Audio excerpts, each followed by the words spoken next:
For all the latest updates, subscribe to News9. Prime Minister Narendra Modi on Wednesday chaired a key union cabinet meet. The meeting was attended by cabinet ministers at his official residence 7 Lok Kalyan Marg. Today's union cabinet meeting is the first such meet after the centre announced Unlock 1.0. The government provided considerable relaxations to the people with regard to resumption of economic activities in the country. Addressing the media, Prakash Javadekar said that an ordinance has been promulgated to bring government banks under supervisory powers of Reserve Bank of India.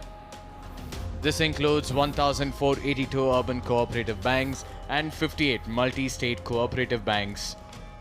In landmark decision, the urban cooperatives and multi-state cooperative banks, which are 1,540 in number and have depositor base of 8.6 crore, and they have saved the deposit saved like 84,000 crore rupees, huge amount. They will get more security because of today's issue. And they have been brought under RBI supervision process. The RBI's powers will apply for cooperative banks as they come under scheduled banks. The Union Cabinet also approved the extension of tenure of the OBC Commission constituted under Article 340 by 6 months. The Constitution was set up to examine the issue of subcategorization within other backward classes. OBC Commission has been given extension of 6 months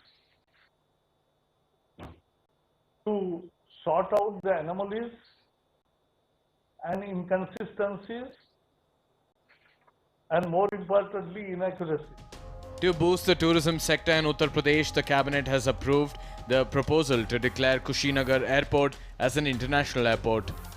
India has also wants to start Kushinagar International Airport at the earliest, because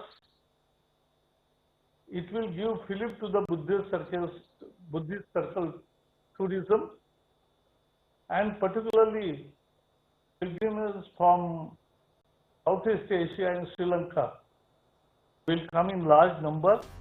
Kushinagar is an important Buddhist pilgrimage site where Gautam Buddha attained Mahaparinirvana. It is regarded as a very sacred Buddhist pilgrimage center where Buddhists from all over the world come for pilgrimage. What came as a historic decision is that a separate board will be constituted to help better the accuracy in the space sector. The government is aiming at building up good space assets, and these are now in a way being opened for use by everyone. We will have this new board called Indian National Space Promotion, and it will take care of what is known as private space entrepreneurs or non-government space entrepreneurs or non-government entrepreneur participants. A new Indian National Space Promotion and Authorization Center will be set up. This will provide a level playing field for private companies to use Indian space infrastructure and to promote and guide the private industries in space activities. The proposed reform which the Cabinet has approved today will enhance the socio-economic use of space assets and activities, including those approved access to space assets, data and facilities. और एक नई संस्था का गठन किया गया है, Indian national space promotion and authorization, and it will also guide the private industries in space activities through encouraging policies and a friendly, regulatory environment. The previous meeting of the Union Cabinet was held on June 3rd. The Cabinet had approved the modalities for implementing 50,000 crore rupees equity infusion to support MSMEs. The decision was announced by Finance Minister Nirmala Sitharaman last month as part of the Atmanirbhar Bharat package.